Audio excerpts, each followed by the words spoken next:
Assalamualaikum warahmatullahi wabarakatuh. Perkenalkan kami dari kelompok 3 yang beranggotakan Mbak Anissa Fitri Damayanti dari NIM 315, Mbak Isti Bunga Hapsari dari NIM 338, dan saya sendiri Divalia Zara dari NIM 350. Nah, di sini kelompok kami akan sedikit menjelaskan tentang obligasi. Langsung saja ke materi yang pertama, yaitu pengertian obligasi. Apa sih itu obligasi? Obligasi dikenal sebagai surat hutang jangka panjang atau menengah yang diterbitkan oleh penerbit, perusahaan atau pemerintahan dengan memberikan imbalan berupa bunga pada periode tertentu dan melunasi pokok hutang pada waktu yang telah ditentukan kepada pihak pembeli obligasinya.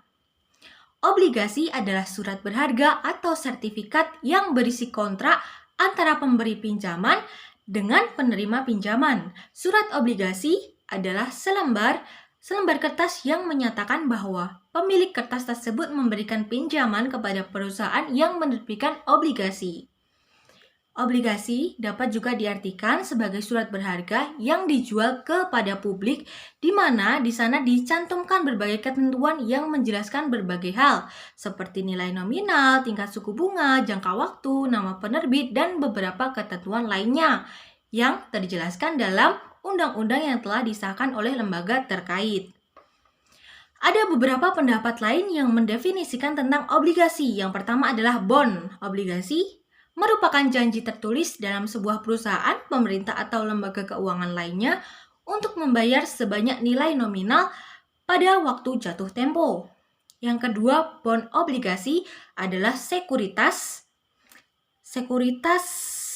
hutang jangka panjang yang diterbitkan oleh perusahaan atau pemerintah yang memiliki suku bunga dan tanggal jatuh tempo yang ditetapkan. Kemudian yang ketiga dari A Dictionary of Economic, Business and Finance memberikan definisi obligasi sebagai berikut. A. Persetujuan atau perjanjian tertulis yang telah ditetapkan pemerintah atau sebaliknya. Yang B adalah perjanjian antara dua orang atau lebih. Kemudian lanjut ke topik yang kedua, yaitu jenis-jenis obligasi. Di sini dibagi menjadi 3, yaitu yang pertama adalah government bond. Pemerintah juga membutuhkan dana untuk membangun negara. Salah satunya adalah dengan meminjam jangka panjang kepada masyarakat. Surat utang pemerintah ini disebut dengan surat utang negara atau SUN, atau lebih dikenal dengan obligasi pemerintah atau government bond. Yang kedua adalah multisipal bond. Multisipal bond adalah obligasi yang dikeluarkan oleh pemerintah daerah, misalnya pemerintah provinsi, kota, dan kabupaten. Pemerintah daerah biasanya mengeluarkan obligasi ini untuk pembiayaan modal, seperti membangun jalan raya, perumahan rakyat, dan juga rumah sakit umum, atau lain sebagainya. Yang ketiga adalah corporate bond. Obligasi perusahaan corporate bond adalah surat utang jangka panjang yang dikeluarkan oleh perusahaan swasta dengan nilai utang akan dibayarkan kembali pada saat jatuh tempo dengan pembayaran kupon atau tanpa kupon yang sudah ditentukan di kontrak utangnya. Obligasi perusahaan biasanya dilindungi dengan bond indenture atau janji perusahaan penerbit obligasi untuk mematuhi semua ketentuan yang dituliskan kepada pihak tertentu yang dipercaya atau trustee. Selanjutnya yaitu nilai obligasi. Yang pertama, nilai maturity. Maturity value atau disebut juga nilai jatuh tempo adalah nilai yang dijanjikan akan dibayar pada saat obligasi jatuh tempo. Nilai maturity ini juga mewakili nilai nominal atau nilai per value atau nilai tampang atau face value dari obligasi. Yang kedua, nilai pasar obligasi. Nilai pasar obligasi atau market value adalah nilai jual obligasi yang terdaftar di pasar modal pada saat tertentu. Yang ketiga, nilai intrinsik obligasi. Nilai intrinsik atau nilai fundamental atau nilai sesungguhnya dari suatu obligasi adalah perkiraan nilai sebenarnya dari suatu obligasi. Nilai sebenarnya tidak mungkin dihitung dengan tepat, hanya dapat diperkirakan. Selanjutnya, karakteristik obligasi. Ada 4. Yang pertama, nilai nominal atau face value adalah nilai pokok dari suatu obligasi yang akan diterima oleh pemegang obligasi pada saat obligasi tersebut jatuh tempo. Yang kedua, kupon atau the interest rate adalah Nilai bunga yang diterima pemegang obligasi secara berkala atau kelaziman pembayaran obligasi adalah 3 atau 6 bulanan. Kupon obligasi dinyatakan dalam annual persentase. Yang ketiga, jatuh tempo atau maturity adalah tanggal di mana pemegang obligasi akan mendapatkan pembayaran kembali pokok atau nilai nominal obligasi yang dimilikinya. Periode jatuh tempo obligasi bervariasi, mulai dari 365 hari sampai dengan di atas 5 tahun. Dan yang keempat, yaitu penerbit atau emittent issuer, yaitu mengetahui dan mengenal penerbit obligasi merupakan faktor sangat penting dalam melakukan investasi obligasi. Mengukur resiko atau kemungkinan dari penerbit obligasi tidak dapat melakukan pembayaran kupon dan atau pokok obligasi tepat waktu atau default risk dapat dilihat dari peringkat atau rating obligasi yang dikeluarkan oleh lembaga pemerintahan seperti Devindo atau Kasnik Indonesia. Baik, yang selanjutnya saya akan menjelaskan tentang resiko obligasi. Bagi penerbit dan pembeli obligasi, resiko yang sering dihadapi adalah resiko karena perubahan suku bunga. Apabila suku bunga naik, maka harga obligasi akan turun atau pembeli obligasi rugi. Dan apabila suku bunga turun, maka harga obligasi akan naik atau penerbit obligasi yang rugi. Menurut Fabozzi, dalam Maria Immaculata, ada beberapa resiko yang dihadapi oleh investor dalam obligasi, yaitu sebagai berikut. Yang pertama, interest rate risk. Harga dari sebuah obligasi akan berubah pada arah yang berlawanan dari perubahan tingkat bunga. Jika tingkat suku bunga naik, maka harga obligasi akan turun. Begitu pula sebaliknya. Jika suku bunga turun, maka harga obligasi akan naik. Jika seseorang investor harus menjual obligasi sebelum jatuh tempo, peningkatan suku bunga bermakna bahwa investor akan mengalami capital loss atau misal investor menjual obligasi di bawah harga beli. Risiko jenis ini dikenal dengan interest rate risk atau market risk. Risiko ini merupakan risiko yang pada umumnya dialami oleh investor pada pasar obligasi. Yang selanjutnya, yang kedua, reinvestment risk.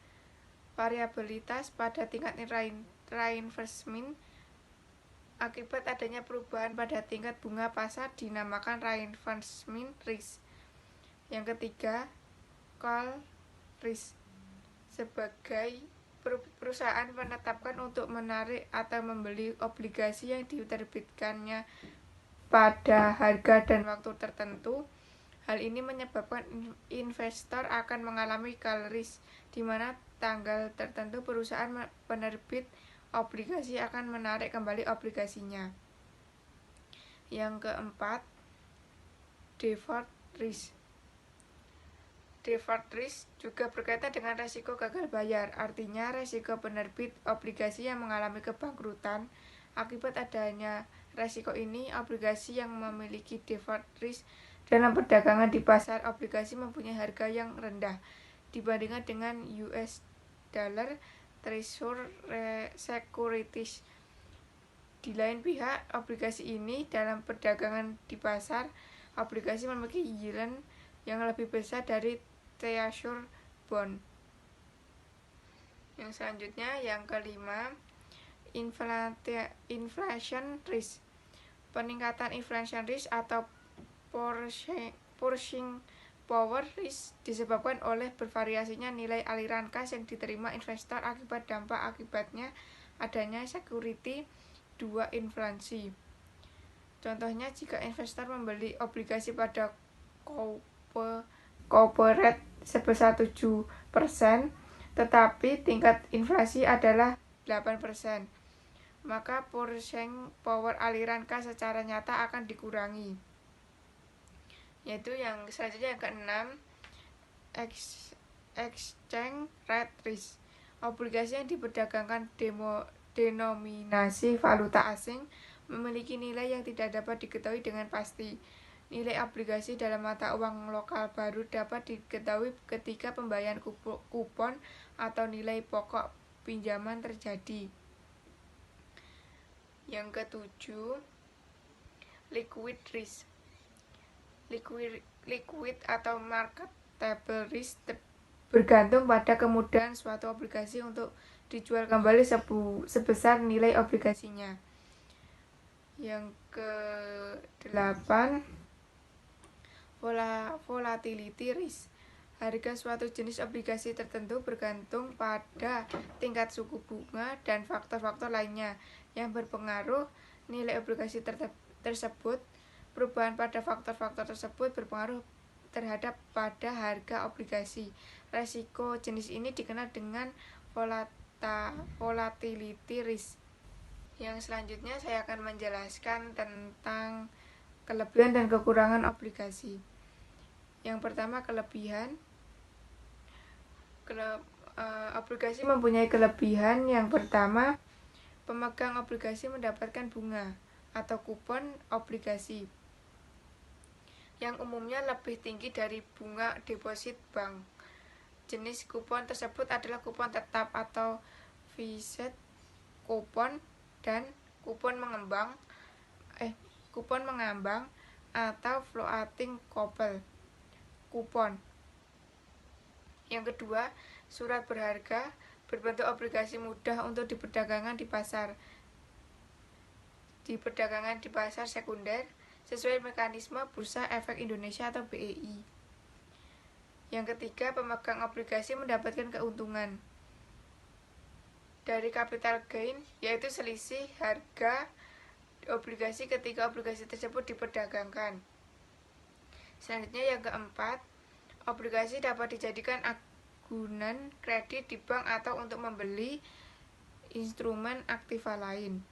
Yang kelima, investasi obligasi merupakan investasi yang aman karena pembayaran pokok, utang, dan kupon dijamin oleh peraturan perundang-undangan.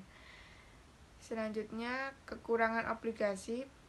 Yang pertama, pada obligasi tertentu terdapat resiko gagal bayar dari penerbit obligasi sehingga investor tidak mendapatkan untung atau bahkan bisa kehilangan investasinya.